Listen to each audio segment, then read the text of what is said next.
Shalom hermanos y hermanas, les habla aquí el hermano Wilmer de aquí desde Brasil. Hagamos una oración. Padre que estás en los cielos, en el nombre de Jesús, muchas gracias por este día, Dios de Abraham, de Isaac y de Jacob.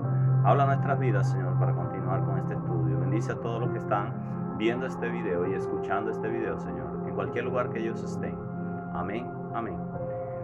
Bueno hermanos, en esta oportunidad yo quiero seguir hablando acerca del libro de Apocalipsis.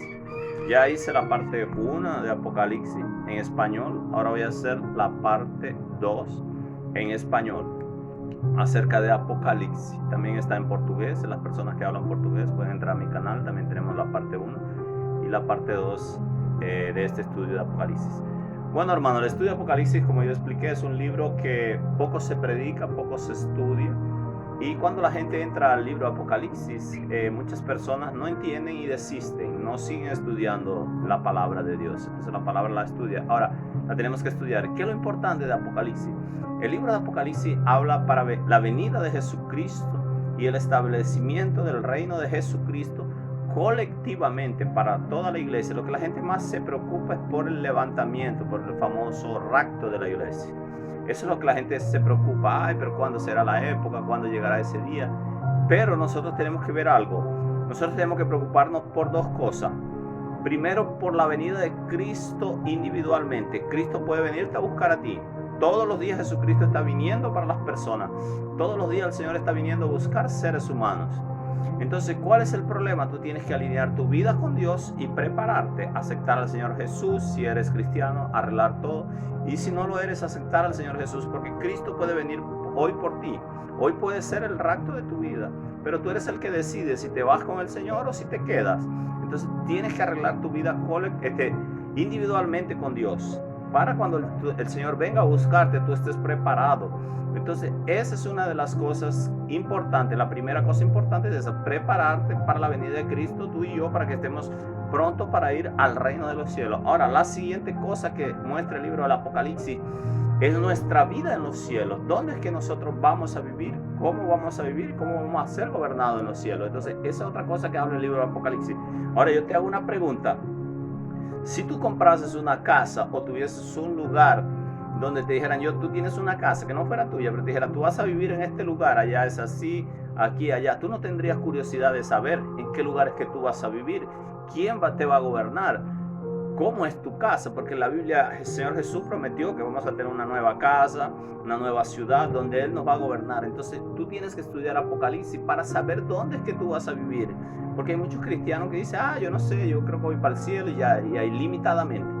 Pero el Apocalipsis revela el establecimiento del reino de Dios, cómo es que vamos a vivir, quién nos va a gobernar y qué es lo que nosotros vamos a hacer en esa nueva vida que vamos a tener espiritual, la nueva Jerusalén, gobernando con nuestro Rey de Reyes y Señor de Señores. Ya dejando estos dos puntos claros, entonces vamos a entrar directo al estudio. Me busqué el libro de Apocalipsis capítulo 2, verso 1. Vamos ahí. Dice así: el que tiene las 7 estrellas en su diestra, el que camina en medio de los 7 candelabros de oro. Amén. Aquí dice el que tiene las 7 estrellas en su diestra, el que camina en medio de los 7 candeleros de oro. Entonces vemos que Jesús se mueve en medio de los candeleros. Y vimos allá en los capítulos anteriores que el candelero representa la iglesia. O sea, que nuestro Adón, nuestro Señor, Él se mueve en medio de la iglesia. Él está en medio de la iglesia, Jesús. Pero infelizmente hay iglesias que no abren las puertas para Él. La palabra dice que Él se mueve, pero hoy en día vivimos un tiempo difícil porque hay mucha herejía dentro de la iglesia.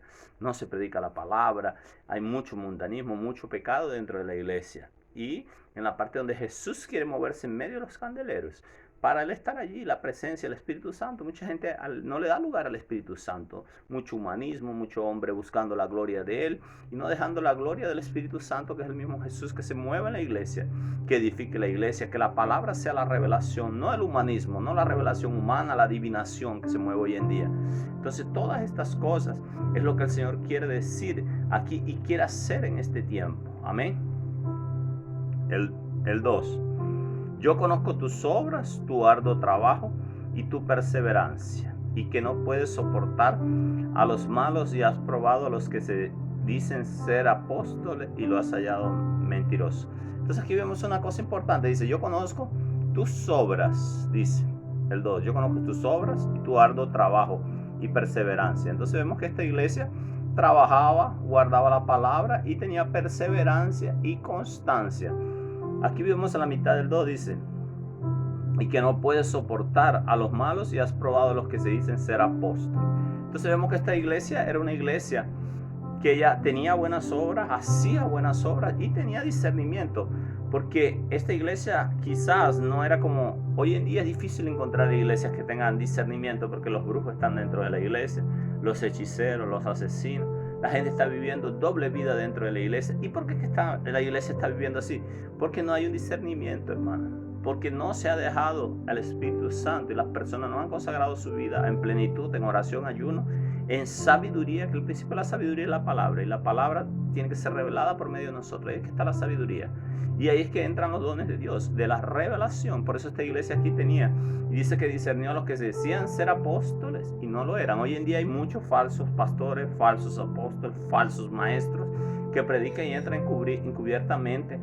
Y todo el mundo dice ya, porque tiene el título de profeta, todo el mundo vaya, me profetiza, me habla. Pero generalmente la profecía humana, no profecía bíblica, porque la verdadera profecía es esta. Porque aquí mismo en Apocalipsis vemos que dice que Jesús es el espíritu de la profecía. Entonces, si las personas no estudian las profecías bíblicas, ellas no van a tener noción del tiempo, no van a saber, no van a estar preparados para la venida de Cristo, ni entender verdaderamente el propósito. Entonces son desviados por el diablo para cosas materiales, para cosas vanas.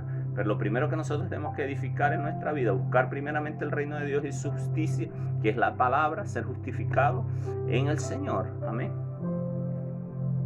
2.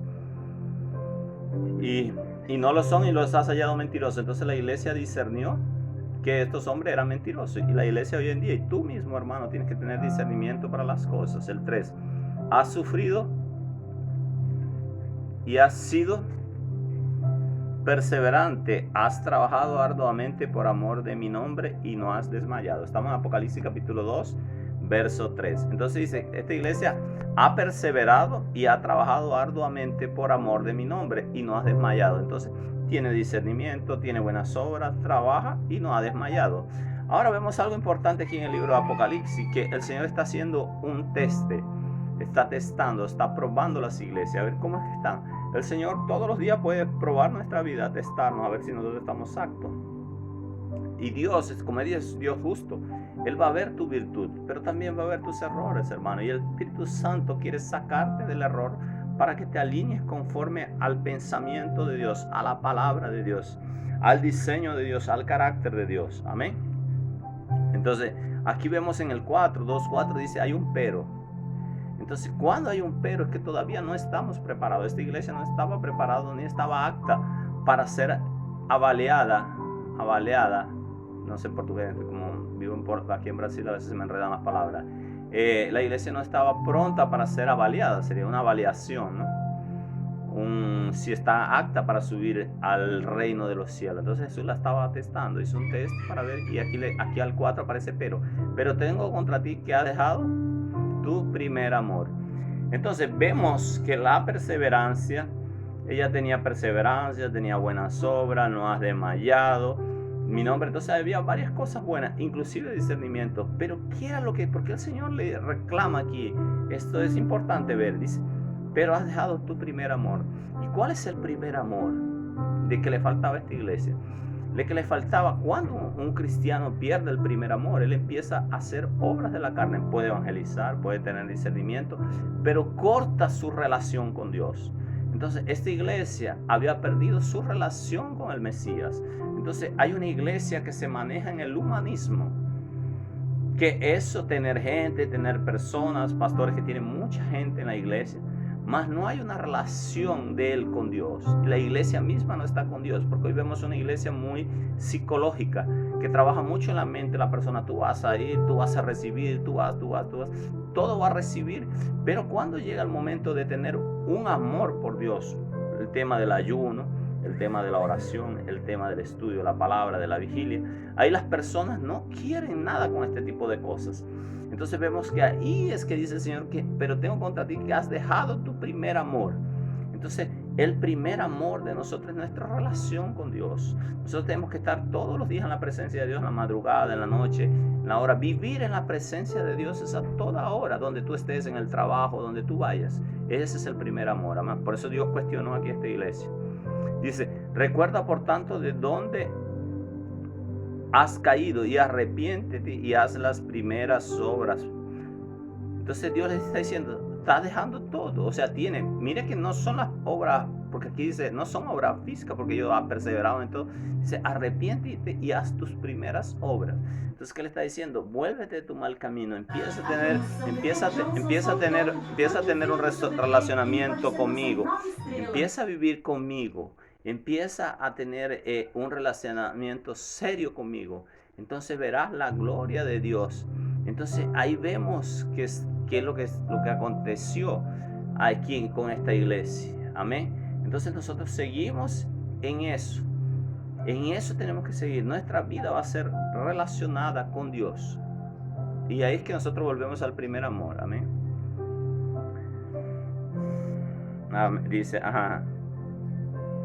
Dice, arrepiéntete y haz las primeras obras, pues si no te arrepientes, pronto vendré contra ti y quitaré tu candelero de su lugar. Entonces, ¿qué está hablando aquí cuando Jesús le dice a esta iglesia? Arrepiéntete, porque si no vendré y quitaré tu candelero. ¿Qué es quitar el candelero? Ser quitada la iglesia, ser borrada, porque el candelero representaba a la iglesia. ¿Y qué quiere decir eso para nosotros, trayéndolo a nuestra vida? Que si nosotros no vivimos en la presencia de Dios, como Dios lo pidió en el primer amor, hay gente que va a hacer muchas cosas. Hay gente que piensa que por las obras puede hacer, porque tengo un ministerio, porque tengo gente, porque tengo dones. Esas cosas no van a justificar a uno con Jesucristo. Lo que nos va a justificar son nuestras obras, nuestro corazón, nuestro mover, caminar en Dios, conocer a Dios. Amén. Entonces es un relacionamiento. David fue justificado, fue por su corazón. Saúl tenía ministerio, tenía ungimiento, pero no agradaba a Dios. Entonces nosotros vamos a ser justificados por nuestras obras justas en un relacionamiento perfecto con Dios, en el entendimiento, en la lectura de la palabra, en esto que usted está haciendo aquí, aprendiendo, colocando Dios la llama en su corazón para estudiar la palabra. Amén. El 2:6 sí. Dice, pero tienes esto, que aborreces las obras de los nicolaitas, los cuales yo también aborrezco. Entonces y volvemos al mismo tema, ellos tenían discernimiento. No todo lo que esta iglesia tenía, pero Dios hizo énfasis. Ella discernía a los falsos apóstoles, a las falsas sectas, a los que no estaban alineados con Dios. Pero Dios le exigió que ella tenía que volver al primer amor. Y volver al primer amor es amar a Jesucristo plenamente. Entonces, si tú tienes una relación de amor con Jesucristo, primeramente unido con Él, entonces tú vas a reflejar eso para la iglesia, vas a reflejar tu amor. Primeramente tenemos que amar a Dios y después vamos a amar al prójimo y después el Señor va a hacer todo. Amén. Aquí el 7 dice, el que tiene oídos oiga lo que el Espíritu dice a las iglesias. Al vencedor le daré de comer del árbol de la vida que está en medio del paraíso de Dios. Amén. El árbol de la vida que está en medio del paraíso de Dios, de Edén. Entonces, ¿qué le está diciendo? Que si ustedes perseveran en la búsqueda de la iglesia, nosotros vamos a ser salvos y el Señor nos va a dar de comer del árbol de la vida. O sea, vamos a tener vida eterna. Eso es lo que dice aquí, cierra el pasaje aquí. Es importante que en cada pasaje de estas 7 iglesias, Jesús va mostrando una característica propia de Él. Si usted ve aquí Apocalipsis 2:1, aquí el Señor va a decir, mire lo que dice en el 1, dice, el que tiene las 7 estrellas en su diestra, el que camina en medio de los candeleros de oro. Aquí dice, ¿no? Ahora aquí vamos a pasar aquí al mensaje de la siguiente. Este mensaje fue a la iglesia de Éfeso. Ahora vamos a la segunda iglesia, a la iglesia de Esmirna. Dice así, el 2:8. Escribe al ángel de la iglesia en Esmirna, el primero y el postrero, el que estuvo muerto y vive, dice esto. Porque el Señor dice, porque siempre coloca Él en cada pasaje de la iglesia de Apocalipsis, usted va a ver una virtud de Jesucristo. Dice aquí, el primero y el postrero, ya lo expliqué. Primero y último en griego es alfa y omega, en hebreo es Alet Bet, que es el alfabeto hebreo, que es el principio y el fin. Aleph Bet. Entonces nosotros vemos aquí que Jesucristo es el primero y el último, el alfa y el omega. Amén. Y dice, el que estuvo muerto y vivo dice esto. El que estuvo vivo, muerto y vivo. Entonces Jesucristo murió. Ahora, aquí cuando dice el primero y el postrero, el que estuvo muerto y vivo dice esto. Porque Jesús es el primogénito de los muertos. Lo expliqué también. Él es el primogénito de los muertos. Él fue el primero que murió y el primero que resucitó y que está sentado a la diestra del Padre. Entonces nosotros seguiremos después a Él. Nosotros somos sus primicias también para Él. Vamos con Él. Entonces, Él murió y resucitó. Nosotros moriremos y resucitaremos también. Amén.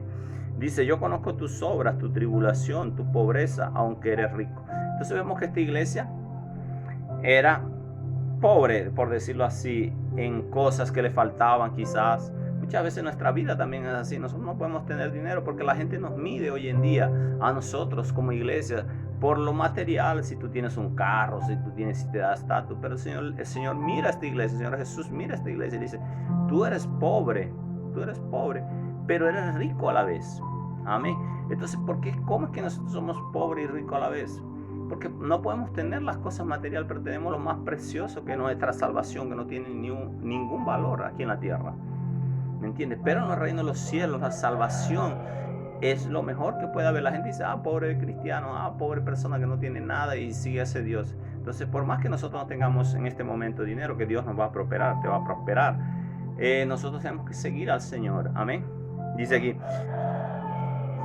yo conozco tus obras, tu tribulación, tu pobreza, aunque eres rico. Y la blasfemia de los que se dicen ser judíos y no lo son, sino sinagoga de Satanás. Entonces, vemos aquí que hay unos que se decían ser judíos y no lo eran. Entraban encubiertamente para hacerlos desviar de la verdad. ¿Me entiendes? Decían ser judíos y no. Entonces el Señor dice sinagoga de Satanás. ¿Por qué dice esto de sinagoga de Satanás? Porque no practicaban la verdad estos judíos. Que también estas personas acá, también la iglesia, ellos tenían la verdad de Cristo, entonces los querían hacer desviar. Y eso acontece mucho, que te quieren sacar de la presencia de Dios y de lo que Dios tiene para tu vida. Amén. El 10. No temas lo que has de padecer. El diablo echará a algunos de vosotros en cárceles para que seáis probados y tendréis tribulación por 10 días. Sé fiel hasta la muerte y yo te daré la corona de la vida. Entonces, vemos aquí que esta iglesia dice, no temas lo que has de padecer. Dice, el diablo echará a algunos. Entonces vemos que esta iglesia iba a pasar una tribulación de cárcel, persecución. Echará a algunos en la cárcel. ¿Y cuándo dice? Algunos de vosotros en la cárcel para que seáis probados hasta la muerte. Seas probado por 10 días. Sé fiel hasta la muerte y yo te daré la corona de vida. Entonces iban a ir presos. Y cuando dice sé fiel hasta la muerte, probablemente, no dice claramente, dice sé fiel hasta la muerte y te daré la corona de vida. Entonces esta iglesia iba a pasar una tribulación y iba a haber presos y iban a morir algunos quizás. Iban a morir algunos y el Señor le dice aquí sé fiel hasta la muerte. Y a nosotros también nos dice igual el Señor, sé fiel hasta la muerte. Nosotros todos los días como cristianos estamos pasando persecuciones, luchas, peligro. No hay una persecución así tan grande, más todos los días nos persiguen espiritualmente, hablan falsos testimonios, dicen cosas que nosotros no hemos hecho. Amén. Y el 11, el que tiene oídos oiga lo que el Espíritu dice a las iglesias. El vencedor no sufrirá daño de la segunda muerte. Entonces, ¿qué dice? Que si nosotros nos mantenemos fiel, nosotros vamos a vivir, vamos a morir y vamos a resucitar con Cristo. Entonces no vamos, cuando dice no, el vencedor no va a recibir el daño de la segunda muerte, porque nosotros no vamos a morir, a resucitar para condenación y ser muertos en el lago de fuego, que después más adelante vamos a ver. Entonces tenemos que mantenernos con Jesucristo, obedeciendo la palabra, siguiendo al Señor, y el Señor nos va a honrar todos los días. Amén. Entonces vamos a dejar este estudio hasta aquí, hasta esta iglesia de Esmirna, que es la segunda iglesia. Vamos a orar. Padre, en el nombre de Jesús, gracias por este tiempo, por tu palabra, Señor. Espero que hayan entendido este mensaje y que hable a sus corazones, Señor. Gracias por este tiempo. Shalom Alejem, la paz de Cristo sea con todos ustedes. En el nombre de Yeshua HaMashiach. Amén. Amén.